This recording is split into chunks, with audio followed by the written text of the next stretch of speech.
Let's try and picture this. It's August 24th, 2025. You're south of Gaza City, Netzarim corridor.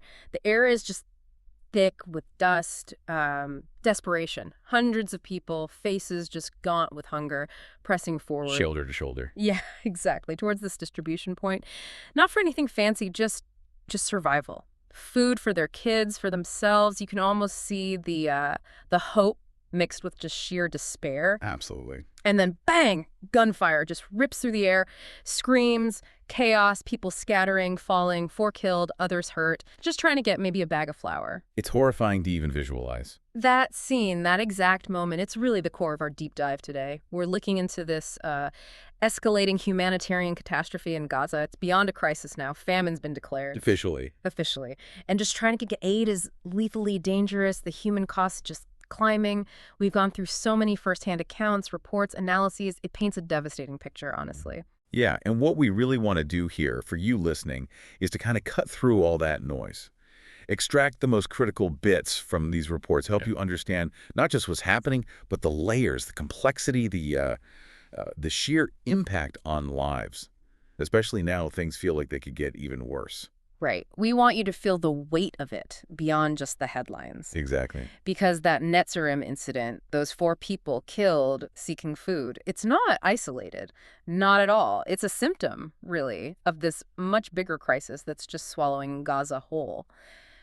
Let's unpack that day a bit more. Right. Witnesses described just pure chaos. Mohammed Abed, father of 2, he talked about the panic and this huge crowd, people pushing, desperate, and then the gunfire just erupted, indiscriminate. He saw people running, screaming, falling down. Struck down while trying to get food. It's almost impossible to grasp that level of terror, just trying to survive. And what's really striking, I think, is how these personal stories, they connect to this bigger, deeply alarming pattern.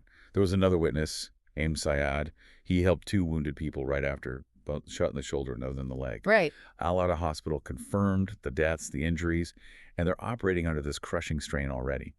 But if you step back, the Gaza Health Ministry says over 2,076 Palestinians have been killed trying to get aid since May 2025. Over 2,000. Yeah, and over 15,000 injured. Think about that. People just trying to access basic food, water. Yeah. It tells you that survival itself means risking your life daily. Aid distribution isn't a lifeline. It's become almost like a combat zone. That number, over 2,000 deaths just trying to get food in a few months. It's staggering. And it leads us straight to this chilling official reality, August 22nd, 2 days before Netzarim. Right. The IPC, that's the Integrated Food Security Phase Classification, the world's main authority on this, they officially declared famine in Gaza City. Famine. Affecting hundreds of thousands. And it's the first time a famine's been declared in the Middle East. It's a grim milestone. And the IPC's findings, they're just profoundly dire. They estimated catastrophic hunger affecting maybe 500,000 people. 500,000. And 12,000 children suffering acute malnutrition already. Plus the warning. They said without immediate decisive action, it could spread south. Deir al-Balah, Khan Yunis, maybe by the end of September. One UN official just called it apocalyptic. Yeah. And looking at those numbers, it's hard to argue with that word. Apocalyptic feels right, especially when you hear the individual stories. The silent toll of malnutrition. August 23rd, the day after the famine declaration, a 5-year-old boy, Mohammed Zakaria Khader, he died. Oh, no. That brought the child's starvation death toll to 115. And Dr. Mohammed Abu Afash warned malnutrition in kids is at its highest level. He called it an impending disaster. It's not just hunger, it's the silent killer taking the most vulnerable. So you have to ask what's driving this. What factors combine to create this catastrophe? It seems to be 2 main things. First, Israel's tightened blockade, severely restricting supplies, food, water, medicine getting into Gaza. Yeah. That creates the scarcity. Okay. Second, there's been this breakdown of law and order inside Gaza, looting, chaos at aid points. So even when some aid does get in, it often can't safely reach the people who desperately need it. It just compounds the whole crisis. Right, which brings us to the aid situation itself, because there's this controversial player now, the Gaza Humanitarian Foundation, or GHF, set up in May 2025. It's an Israeli-backed American contractor using private security, operating in military zones. It's unusual. It really is. And the controversy is significant. I mean, major players like the UN, the World Food Program, they've refused to cooperate with the GHF, flat out. Why is that? Their criticism, essentially, is that it seems more like a tool for Israeli military objectives than a genuinely neutral humanitarian effort. Hmm. Philippe Lazzarini at UNRWA, he's been sending these desperate messages about the lack of food, the whole aid system just collapsing under military restrictions. Some UN and rights groups have even called the GHF setup a death trap. A death trap. That's strong language. And then there are these really disturbing reports of violence at or near their sites. Haaretz, the Israeli newspaper, they cited unnamed soldiers admitting firing on civilians, even using machine guns, grenades under fog cover. It's chilling. And Ahmed Hassouna, who survived an incident in Rafah earlier, he described being fired on by a tank, suffocated with gas, he said, trying to get food. A young man next to him was killed. The GHF denies incidents happen near their operations, but the Gaza Health Ministry reports 549 deaths, specifically at GHF sites since May. That pattern seems hard to ignore. yeah, it really does. Yeah. And zooming out again, these killings, like in Netzarim, they're happening as Israel seems to be ramping up military operations in the north, signaling a big offensive for Gaza City might be imminent. So more fighting. It looks that way. Yeah. The IDF issued evacuation orders for parts of the Al-Bala. That caused panic, obviously, among people already displaced multiple times. And in Jabalia refugee camp, residents talk about constant explosions, destruction. One guy, Osama Matter, said his neighborhood is just rubble and ruins. So the IDF says Gaza City is a Hamas stronghold. That's their justification for this big operation, mobilizing 60,000 reservists. Right, that's the justification provided. But the human impact, I mean, nearly 90% of Gaza's 2.3 million people are displaced. Cities flattened. Infrastructure gone. The health ministry's death toll, 62,686, roughly half women and children.